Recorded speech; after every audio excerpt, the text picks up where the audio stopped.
The day started like a dream. The house smelled of vanilla frosting and fresh flowers, sunlight pouring through the kitchen window as I tied ribbons around pink balloons. My daughter's laughter echoed down the hall, her tiny hands clutching a balloon as if it were the most magical thing in the world.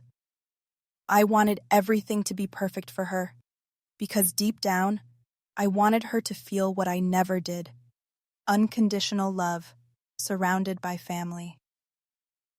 I spent weeks planning this day. Every detail mattered: the theme, the games, the food. I even made a playlist of her favorite songs, imagining her grandparents clapping, her cousins chasing each other around the yard, the sound of laughter filling every corner of our home. It wasn't just a birthday party. It was a chance to feel connected again, to believe that family could still mean something. As the clock ticked closer to 3, my excitement mixed with nervousness. I checked my phone every few minutes. Messages sent, read, but no replies. I told myself they were just running late, maybe stuck in traffic, maybe picking up a gift. I kept telling myself that, even as the food got cold and the ice in the punch bowl began to melt. My daughter stood by the window, her little dress puffed and pink, her face pressed against the glass. "When is Grandma coming?" she asked softly. I smiled and told her soon, a word that cracked inside my throat. She didn't notice, thank God. She just turned back to her balloons, humming the birthday song under her breath. The guests who did arrive were neighbors, kind people who had no obligation to be there. They brought simple gifts: coloring books, small toys, and genuine smiles. They helped light the candles and cheered as my daughter blew them out. For a moment it almost felt okay, like maybe love didn't have to come from blood. But every time my phone stayed silent, I felt another piece of hope fade. When the party ended, the yard was littered with confetti and the echoes of laughter. My daughter was asleep, frosting still on her cheek. I sat in the quiet living room, surrounded by untouched food and unopened plates, each one a reminder of who didn't show up. The silence wasn't peaceful. It was heavy, thick with disappointment that I'd pretended not to expect. I scrolled through social media out of habit, and that's when I saw it. A photo of my mother and sisters at a fancy restaurant, smiling under chandeliers, the caption reading, "Family First." My stomach dropped. The timestamp matched my daughter's party. The words burned like acid. Family first. Apparently, we weren't included in that definition. I stared at the photo for a long time, trying to understand how they could do it so easily, how they could smile while breaking something so fragile. Maybe it was always like this, and I just refused to see it. I had spent years believing that one day they'd show up, that love could erase the imbalance between us. But that image was proof. It was never about love. It was about convenience. I cleaned up in silence. Every plate I stacked felt like a goodbye. Every balloon I popped felt like a truth I could no longer ignore.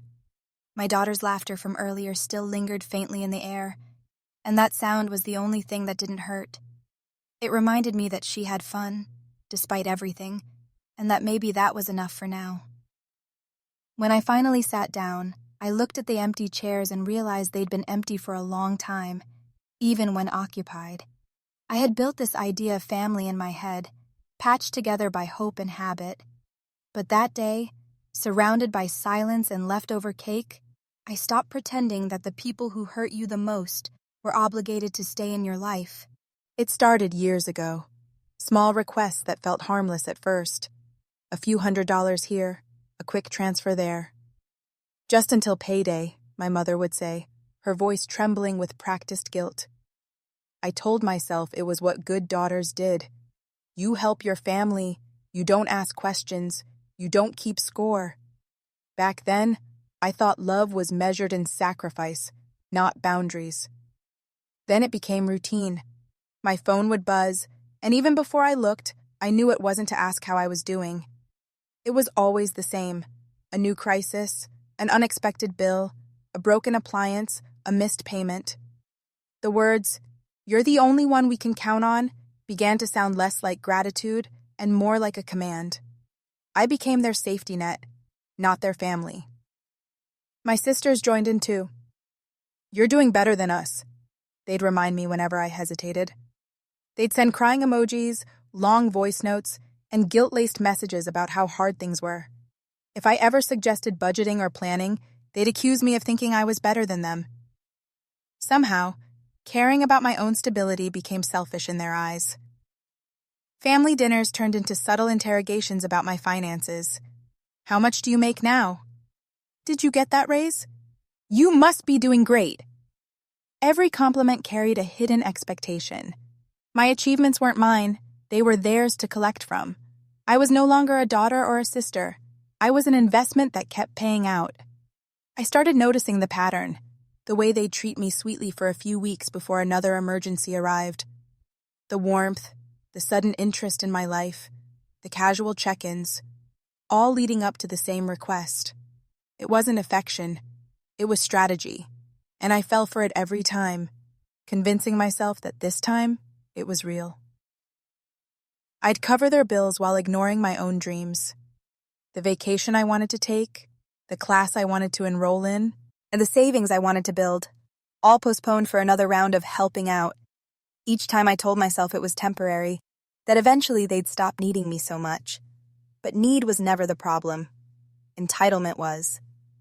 The worst part wasn't the money, it was the way they'd rewrite the story afterward, turning my help into obligation. "You're lucky you can," they'd say. "That's what family's for." They never remembered the sleepless nights I spent calculating how to make it all work. They remembered only the outcome, that I always came through, no matter the cost. When I finally tried to pull back, the shift was immediate. The warmth disappeared, the messages turned cold. My mother's tone changed from soft guilt to sharp accusation. "After everything I've done for you," she'd say, though she could never list what that was. My sisters stopped calling altogether, as if my usefulness determined my worth. I started to see the truth in small moments, the way they'd laugh together about me being the responsible one, the unspoken understanding that I would handle whatever went wrong. They didn't need to ask anymore. My compliance had become tradition, and my exhaustion was invisible to them. Late at night, I'd stare at my bank statements, tracing the names and transactions like scars on paper. Each one told a story of guilt, pressure, and misplaced loyalty. And somewhere between the zeros and overdraft fees, I realized I wasn't supporting a family. I was financing my own erasure, one favor at a time. I remember staring at my phone that afternoon, my daughter still clutching the deflated balloon she refused to let go of. The house smelled like sugar and disappointment, the remnants of a party meant to be filled with laughter. The last guests had left hours ago, kind neighbors who stayed longer than they planned just to keep me company. But now it was just us. The queue, you yet, and the hollow ache that comes from expecting people who never show up. My phone buzzed, and I thought maybe, finally, it was my mother. Maybe she'd call to apologize, to say something went wrong, to at least ask how her granddaughter's birthday had gone. Instead, what I saw froze me in place. A photo of my mother and sisters, dressed in bright colors, champagne glasses raised, sitting in a restaurant that looked like it belonged in a movie. The caption read, "Family First." For a few seconds, I couldn't even process it. My thumb hovered over the screen, eyes blurring as I zoomed in. My mother's smile looked radiant. My sisters leaned into each other, their faces glowing with the kind of happiness I had begged for my whole life. It wasn't just that they skipped the party. It was that they had chosen to celebrate without us, without shame, without hesitation. I sat down on the couch and stared at the table still covered in half-eaten cupcakes and paper plates with cartoon princesses. My daughter's handmade banner hung slightly crooked, her effort written in messy letters that said, "Happy birthday, Mommy and me party." She had been so proud of it, so excited to show Grandma and Aunties. I could almost hear her voice in my head.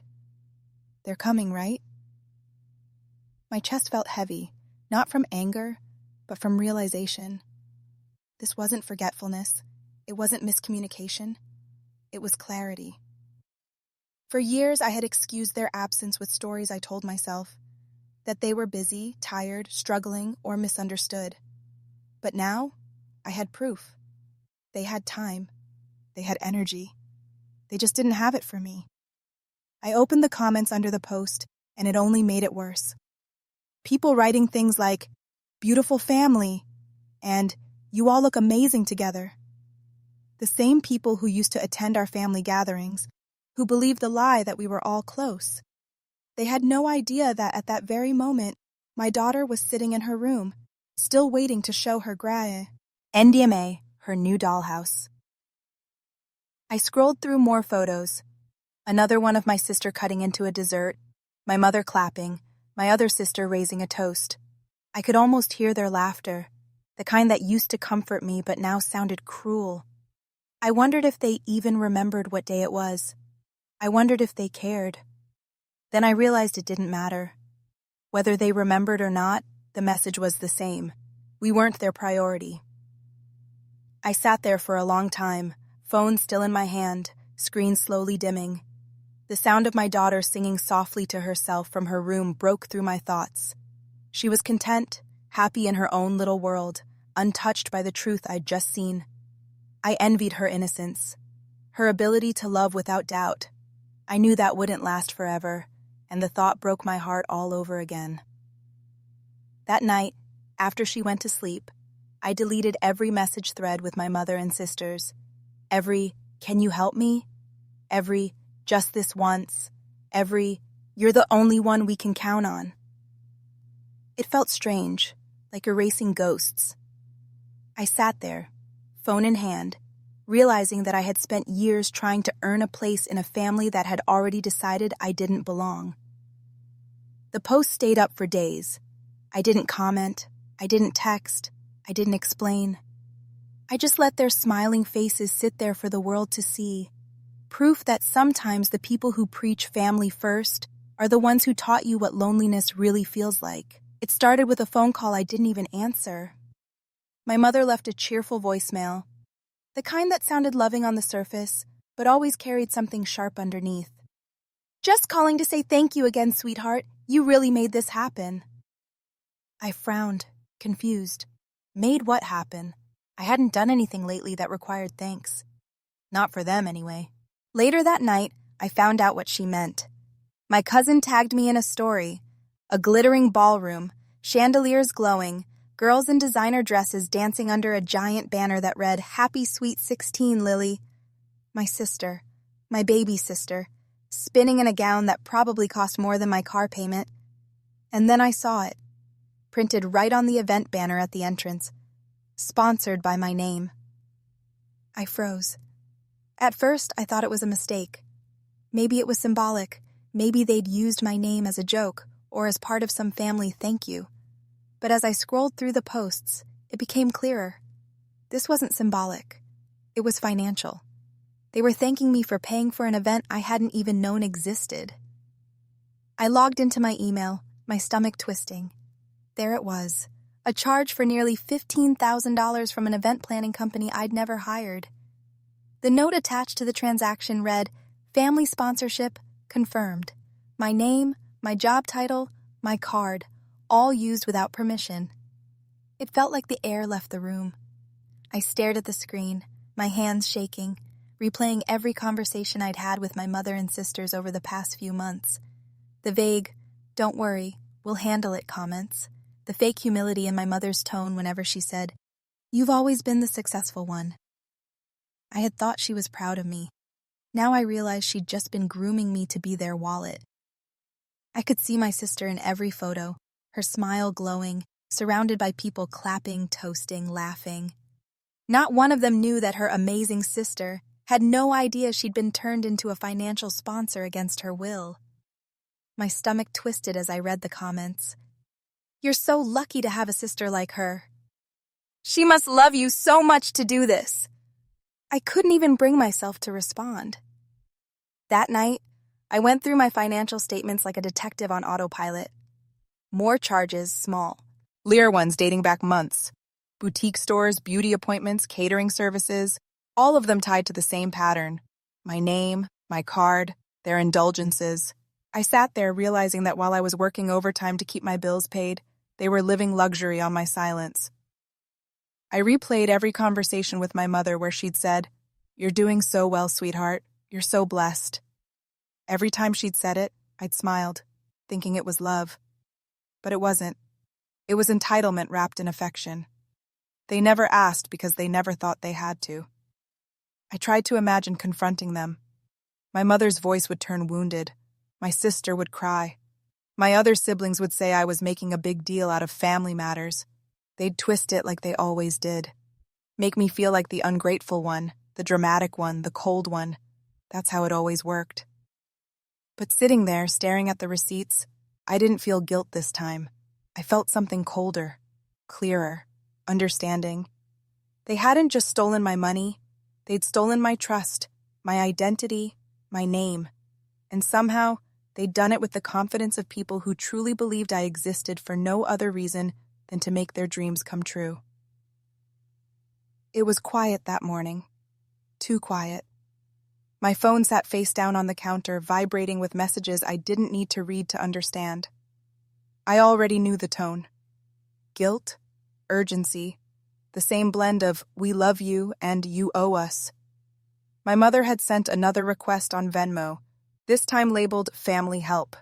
It was the same request she'd sent a dozen times before, only the amount always grew. I stared at it for a long time. My thumb hovered over the screen, the old instinct whispering, "Just pay it. Keep the peace."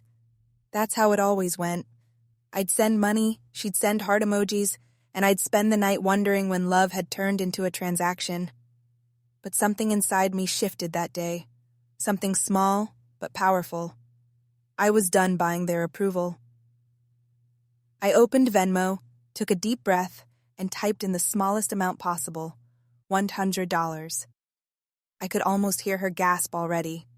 In the message box, I wrote a single word. Congrats. My hand didn't shake when I hit send. For the first time, it felt like I was the one holding the power. That dollar wasn't money. It was a message. A line in the sand. A way of saying, "You'll get no more from me.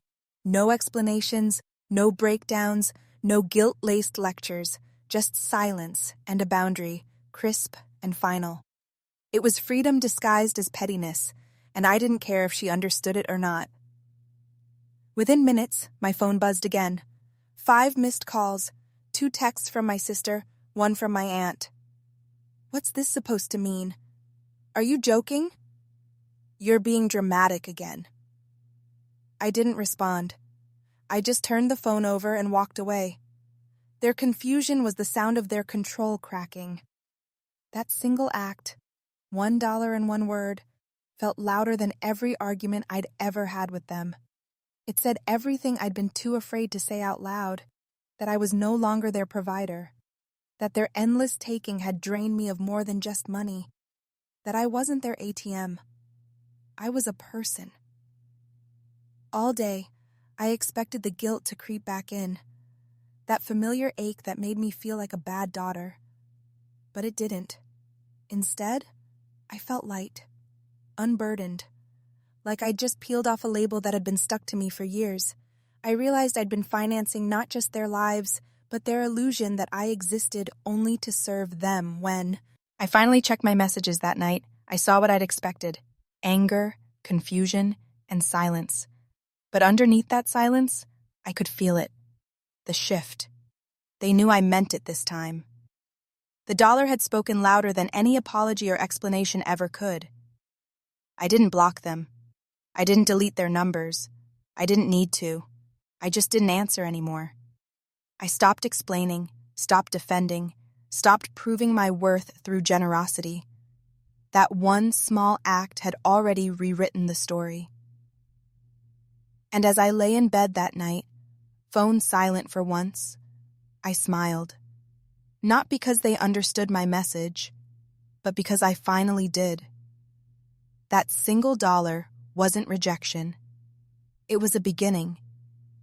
A promise to myself that I would never again pay for the privilege of being loved.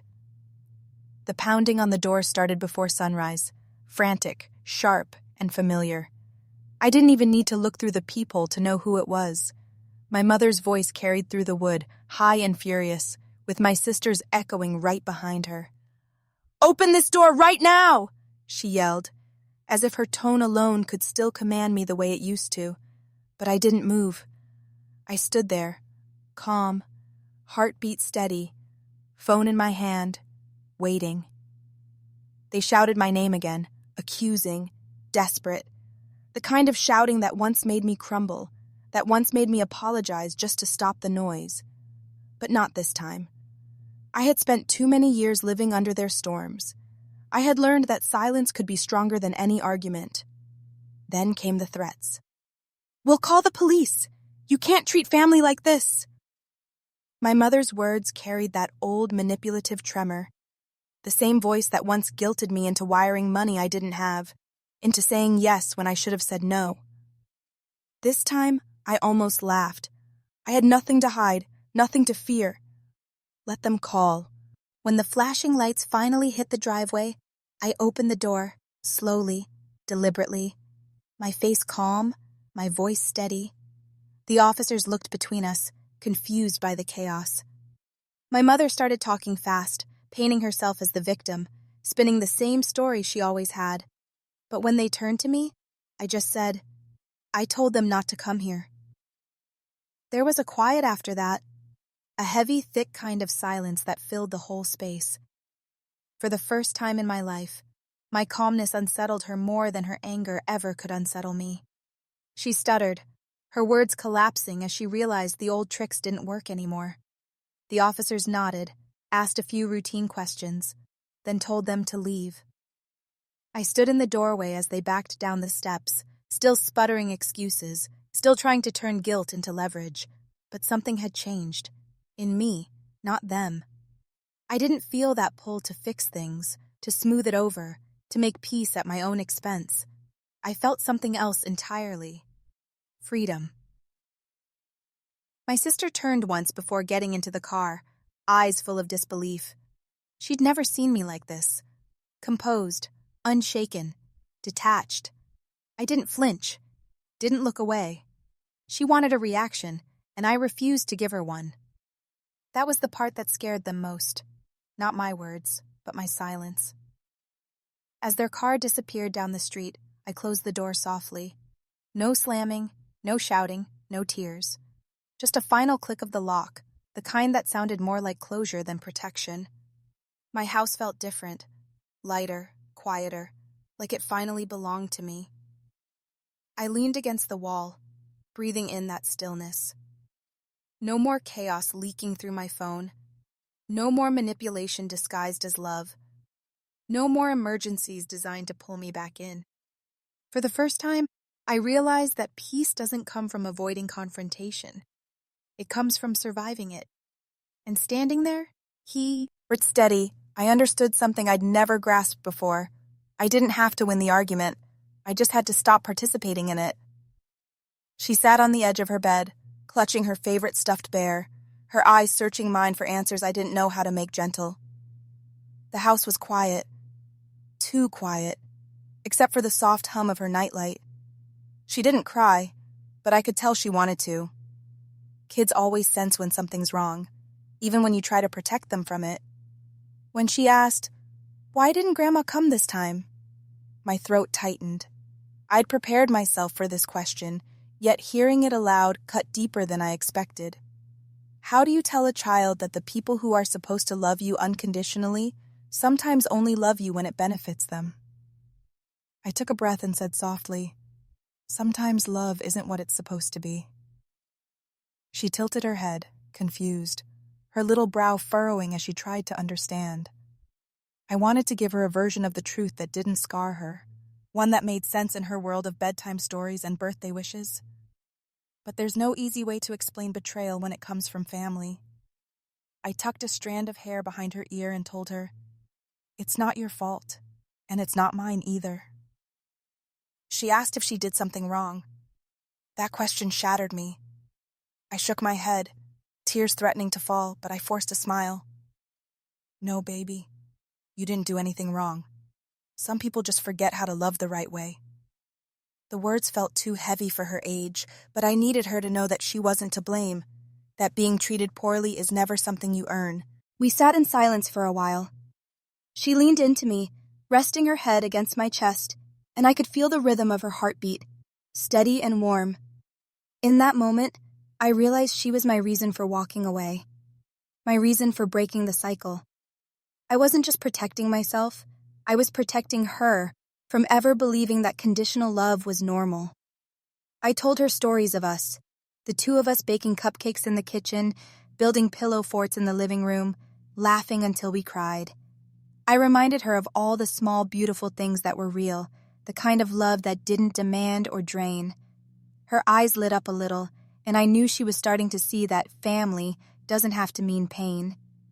She asked if we would still have birthdays, holidays, and parties, even without them. I smiled, wiping a tear before it could fall. Of course we will, I told her. We'll make our own traditions, our own memories. We'll celebrate everything, just us. The relief in her face was quiet but powerful, like she was finally letting go of a weight she didn't even know she carried. Later that night, after she'd fallen asleep, I watched her breathe peacefully, and I whispered the promise I couldn't say out loud before. You'll never have to beg for love, I said. Not from me, not from anyone. The words were both a vow and an apology for everything I had once tolerated. I looked around our home, the toys scattered across the floor, the art she'd made taped to the fridge, and realized it didn't feel empty without them. It felt safe. It felt honest. I had spent so long chasing approval that I forgot what real peace sounded like. Now I could finally hear it in the quiet. And when I turned off the light and closed her door, the last thing I said, barely a whisper to myself, was the truth I wanted her to grow up believing. We're enough. Just us. It started with small things. Casserole on the porch, a knock at the door with an extra bag of groceries, a kind smile from someone who didn't owe me anything. After everything I'd been through, I didn't trust kindness right away. I kept expecting it to come with strings attached, the way it always had with my family. But these people, they never asked for anything. They just showed up. Aunt Carol wasn't my real aunt, just a neighbor from 2 houses down who'd known me since I first moved in. She had this calm presence, the kind that made even silence feel safe. One morning, she stopped me on the sidewalk and said, "Honey, you look tired. Why don't you bring your little one over for pancakes tomorrow?" It wasn't pity in her voice. It was warmth. Real warmth. Then there was Mrs. Wilson, the retired teacher who lived across the street. She'd wave every time she saw my daughter and call out, "Hey, sunshine, how's school?" One day, she showed up with a box of art supplies she'd found on sale. "For her creativity," she said with a wink. It was such a small gesture, but it meant the world to me. Someone actually cared about my child without expecting repayment. At work, there was Mia, a coworker who used to sit quietly next to me during lunch breaks. When I stopped coming in cheerful and started looking worn down, she noticed. She didn't pry, she just listened. One Friday, she slipped an envelope onto my desk. Inside was a handwritten note that said, "You don't owe anyone your peace." I didn't cry then, but I did later. The kindness of strangers started to stitch me back together in ways my own blood never had. There were nights when Aunt Carol would bring over leftovers and stay to help with homework. Mrs. Wilson started a little garden with my daughter, teaching her how to plant marigolds. And Mia? She became the kind of friend who called just to make sure I'd eaten. These people weren't bound to me by obligation or guilt. They didn't keep score. They didn't remind me of favors. They just gave, freely, quietly, like it was second nature. It made me realize that the concept of family I had grown up chasing was wrong all along. Family wasn't about DNA or last names. It was about who made you feel seen. There was one evening I'll never forget. The power went out during a storm, and my daughter got scared. Within minutes, there was a knock at the door. Aunt Carol stood there with flashlights. Mrs. Wilson held a thermos of hot cocoa, and Mia came with a board game. We spent hours laughing, telling stories, playing cards by candlelight. For the first time in years, I felt surrounded, not by duty, but by love. My daughter started calling them our people. It stuck. Every time something good happened, a report card, a new job opportunity, even just a sunny weekend, she'd say, "Can we tell our people?" And we would. Because that's what they'd become. Our real family, the kind you choose, the kind that chooses you back without question. Sometimes I'd catch myself wondering why it took me so long to realize that love didn't have to hurt. These new connections were gentle. They didn't demand or drain me. They filled the quiet spaces that my parents' rejection had left behind. Each meal shared, each laugh exchanged, was another piece of my heart being rebuilt. And in those moments, sitting on Aunt Carol's porch, watching my daughter chase fireflies with Mrs. Wilson cheering her on, sipping iced tea beside me, I understood something I never had before. I hadn't lost a family. I'd found one. It started quietly. No dramatic revelation, no big speech, just me, sitting at my kitchen table with a cup of cold coffee and that old spreadsheet glowing on the screen. For years, that file had been a record of everything they owed me. Every loan, every emergency, every time I'd bailed them out. But now, it wasn't about them anymore. It was about me reclaiming control, one number at a time. I deleted their names first. Each keystroke felt like breathing again. Where Mom, $3,000 once sat, I wrote rent fund. Where Ryan, $2,200 used to glare at me, I wrote vacation savings. It was symbolic, sure, but it felt powerful, like I was rewriting the story of my life through a spreadsheet. My financial wounds were turning into plans for peace. Every dollar that once vanished into someone else's chaos was now being rerouted into my own stability. I started budgeting differently, not from guilt, but from intention. Groceries, school supplies, a little savings each week. For the first time, my money wasn't disappearing into emotional blackmail. It was working for me, not against me. I remember the first time I checked my balance and didn't feel dread. I just stared at it, not because it was a huge amount, but because it was mine. Completely, unapologetically mine. No one waiting to drain it, no sudden family emergency messages lighting up my phone. Just quiet financial independence. I began setting boundaries the same way I managed that spreadsheet. Clearly, precisely, and without apology. I stopped explaining every no. I stopped answering guilt-ridden messages that started with, "After everything we've done for you." Boundaries became my new form of wealth, and everyone I enforced felt richer than any dollar I'd ever earned. Some nights, I'd open the file just to look at it. The clean columns, the neat lines, the goals I was actually reaching. I'd add notes like emergency fund, halfway there, or school trip, paid in full. Those little milestones became proof that I could build stability without sacrificing myself to get it. There was a strange kind of healing in numbers. Watching my progress chart go up, even slowly, made me realize how much of my life I'd spent trying to fix problems I didn't create. Each financial win, no matter how small, felt like an act of rebellion against years of manipulation. And it wasn't just about money. The structure I built on that screen started shaping the rest of my life. I created schedules that prioritized rest. I started saying no without guilt. I set digital boundaries, blocking calls, silencing messages, clearing space in both my phone and my mind. Slowly, I noticed that peace wasn't a place you arrive at. It's something you build, one decision at a time, one boundary at a time, $1 at a time. My mornings became calmer, my nights quieter. I didn't wake up to panic anymore. I woke up to purpose.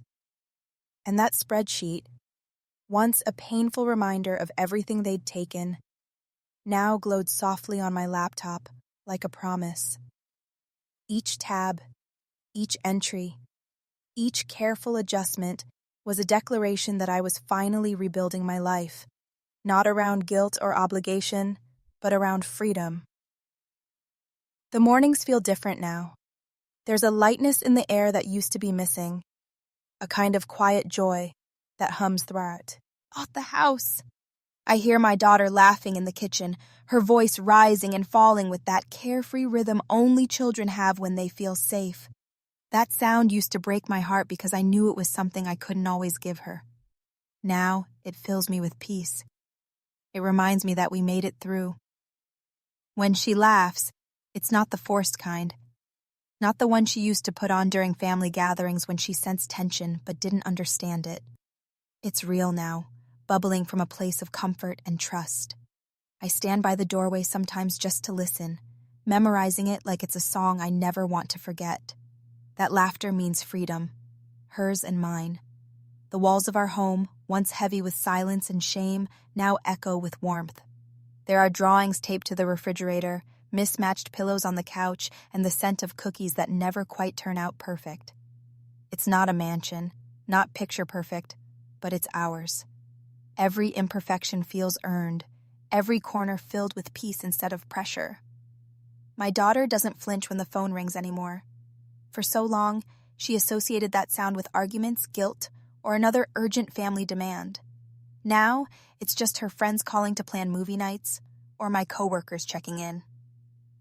The anxiety that used to live in this house has been replaced by something calm, steady, and unshakable. Sometimes we sit together on the porch during sunset, her small hand tucked into mine, and she'll say, "Mom, I like it better like this, just us." And I smile, because she doesn't know how profound that is. She doesn't realize that in her simplicity, she's captured everything I fought for: peace, safety, love without conditions.